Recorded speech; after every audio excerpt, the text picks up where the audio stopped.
This is in order to get information on a specific market as it compares to the entire MLS. Add an area.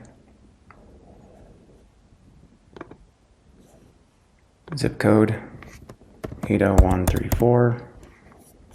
Click that. You want single family residence, 719,000 or more, 4 bedrooms or more, 3 bathrooms or more, 2,501 square feet or more, built 2001 later. Now, you've assigned a whole bunch of data specifically so you can get a ton of information. So these are the fields that indicate the data that you can collect.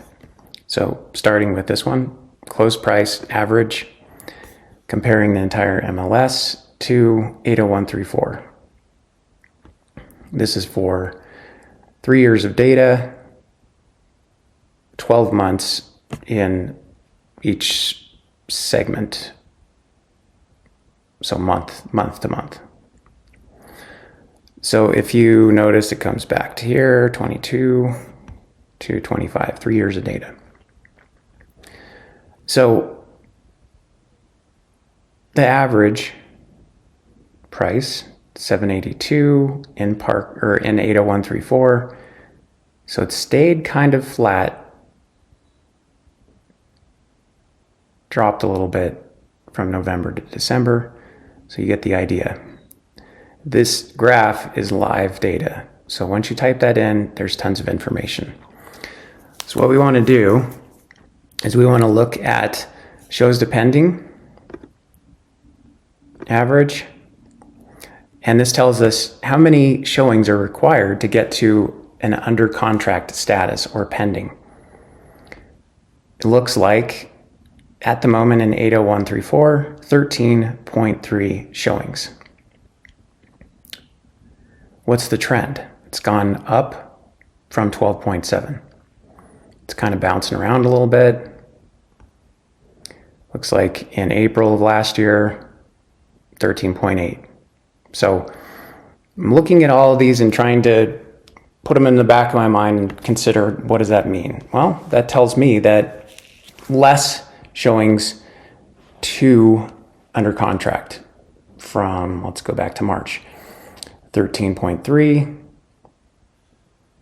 to 13.3. So basically no change there.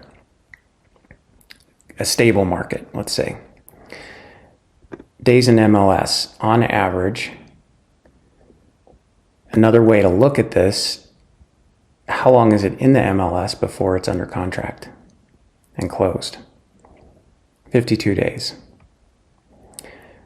What's the trend? Let's go back here.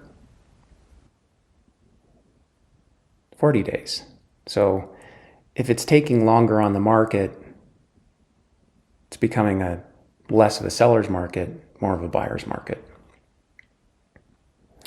Next, let's look at new listings or the actual inventory. This is kind of hard to track. There's not huge changes. It's usually pretty stable, as you can see.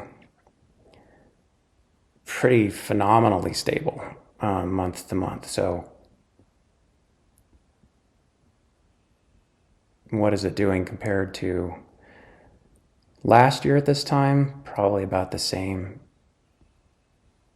126 to 125. Right now, active listings. The trend here for the whole MLS, active listings are going up, which is typical for this time of year because this is the busy season. More inventory is coming on. Makes sense. Active listings in 80134, 21 versus last year at this time, 18. So definitely more.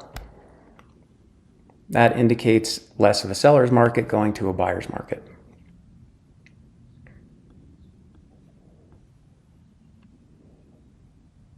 Percent of closed price to list price. This tells you if we're at an adjusted market we're in a buyer's market where prices are going down and they're selling at a discount, or seller's market where they're selling at a premium. So median percent, we want average, I like average, percent of closed price to list price. So if we were in a completely balanced market, we would be at 100%.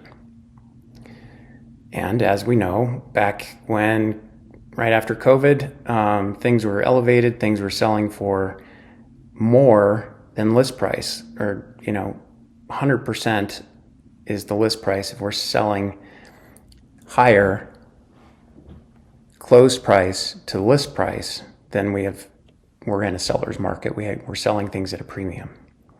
But that drastically starts to drop as the interest rates, I think that's the correlation, go up. Less buyers. They don't want to pay as much. So that's what's happened here. And now we're under 100%, or the list price. The closed price is under that. So what we're seeing is this dropping.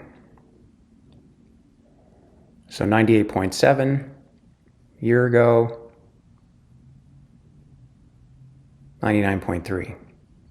So the trend is that, and the data shows that we're going from a seller's market to a buyer's market, which is what we've been talking about. Only more recently, in the last week, I'm reading that sellers or buyers are more fickle. While they're putting more under contract, they're also less quick to go to contract, and more of those contracts are falling out because more is coming onto the market.